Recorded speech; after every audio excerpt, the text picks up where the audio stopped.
రోజులు బాగానే పెడుతున్నా. అసలు ఈ రోజు పూజ చేయడం అనేటటువంటి దాని వల్ల వచ్చే ప్రయోజనం ఏమైనా ఉంటుందా?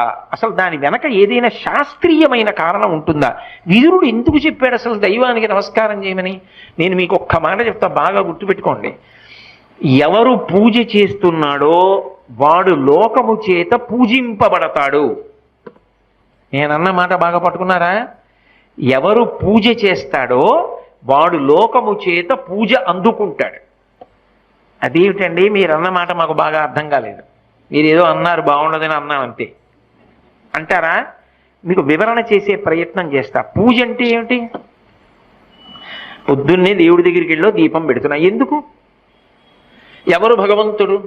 చంద్ర సూర్యౌ చ నేత్రే కర్ణావాసా శిరోద్యౌ ముఖమవిదహనో యస్య వాస్తేయమద్భిః అంతస్తం యస్య విశ్వం సురనర ఖగో భోగి గంధర్వ దైత్యైః